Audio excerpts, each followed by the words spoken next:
Tell us about the Christmas tree. We had a Christmas tree in the old school, and the day of the holidays, we would anybody that was able to sing or say a recitation, they picked what they wanted off the Christmas tree, and the smaller ones got something. I got a ragdoll, and it was lashing rain, and I got up across the field with the ragdoll. And my father came to meet me, and he put it under his coat, but I had it. It was a great achievement, sure, a great thing to get a doll at that time. Then I went into then they had a primary cert at that stage in this school, and I failed the primary cert. Yeah. There was a sheet of mental arithmetic, and I don't know, did I get 5 or 6 one day, and he kind of jeered me then at that. He said it out before the whole class that I got this many of them, you know. Yeah. But I couldn't, so I went into the secondary school in Lahore to St. Raphael's. Oh, so you went to secondary school, I because did, a lot yeah. didn't, you know? Yeah, I did, and I passed the primary cert, I don't know, or the inter cert. Yes. That's what it was that time, yeah. Did you do passes or did they? Huh?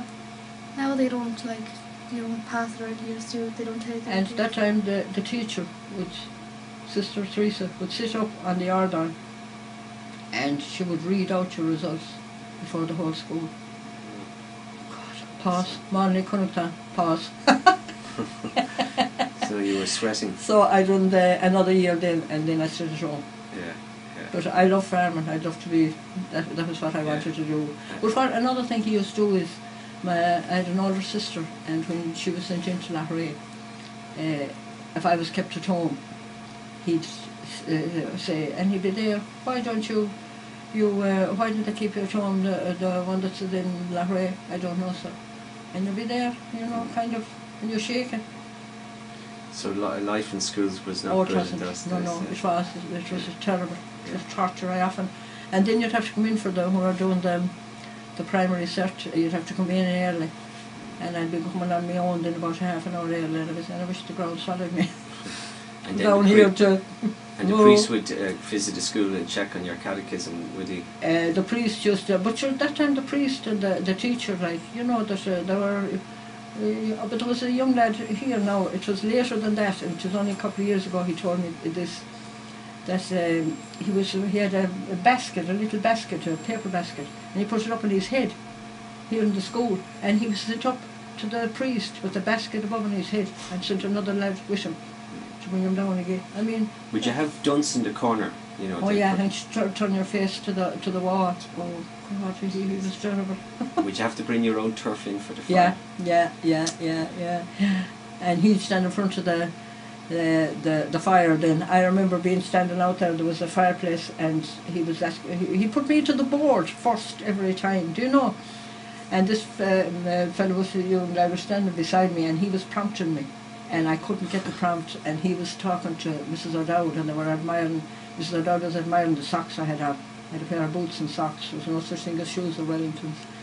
And the next thing I got this lash across the backs of the legs. You know, oh, he was terrible. He had a bit of a thing there, it was like a leg of a car table or something. And he belching, sweet Lord.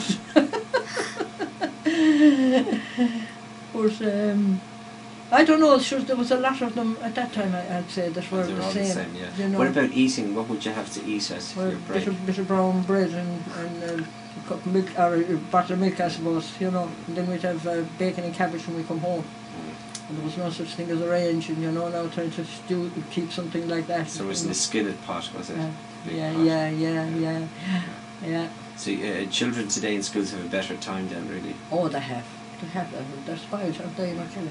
But what about life in the countryside? I mean, family farms seem to be gone, don't they? Oh, and it's such a pity. Yeah. I was in McAnally's the other day, and I was looking for carrots, and he was putting them on the shelves, and you know, with the snags on them. And I said, "Were them grown locally?"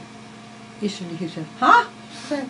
But you say, do you know what they tell me now? A neighbour of mine tells me that you can't plough a field unless you get permission from. You have to tell them you're going to do it.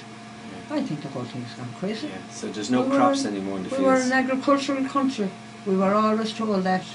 And we always had potatoes and carrots and cabbage. But I still have my garden, even though it is only twice as big as this, but I get it sowed. And I saw carrots, and I have rhubarb and cabbage and carrots and that kind of thing. Very good. Berries as well. Huh? The gooseberries. Oh, I have loads of gooseberries. I never saw such a crop of gooseberries as I have. And blackcurrants and red currants and that. For jams. Yeah, but I don't do, I usually give them away because I'm not a jam lover or a jam maker. I'm just giving you the berries I eat. Huh? I always eat them. But it is just sad that it has changed so much. Everybody's in a hurry now. The first thing I do every morning now when I have the breakfast eating is to go to my neighbour. And we have a bit of laugh and a bit of crack because he has great, he just has stories.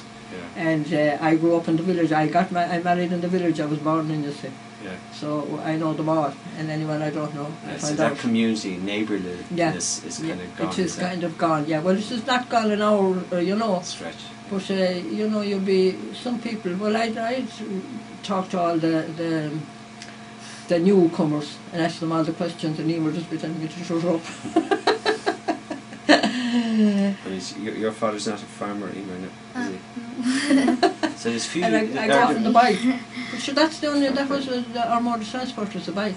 Are there any young farmers around here? Well, Helen is, my daughter now is a farmer. She used to be an organic farmer. Yeah, she used to be an organic farmer, Good. but she couldn't get a sale for what she was producing. She was producing beef, Yeah. but she had to go back to the conventional then. But she's in the market now today, which is lemon, so where she got on. Yeah. So she's doing organic beef, is it? She was, but she had to get out of it because she couldn't sell it.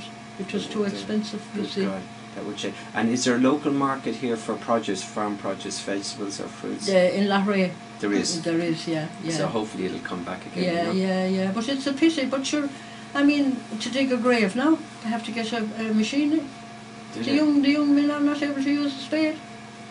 I didn't know that actually. Well, I don't know. You'd wonder what's going on. They're going to have a great table on at the night tomorrow. And when somebody died, like, would it be laid out in the house? Oh yeah, laid out in the house, and they'd bring out 2 chairs, and they put them outside the door. Well, there was only one door, and they'd put the coffin on it and shake the holy water, and they were carried shoulders.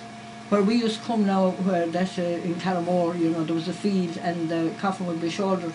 But sure, that's not. Couldn't do that now. And who would watch the body? Alright, there was always a woman in the village that was able to do that. Yeah. There was always, and there was my mother-in-law, the Lord Mercer, she was great for that. She was able to deliver babies, and she was able to lay out a corpse. But now we have to get painted and. Do you know? So she delivered them and. She would, yeah, and they were all and buried them, home so to speak. Yeah.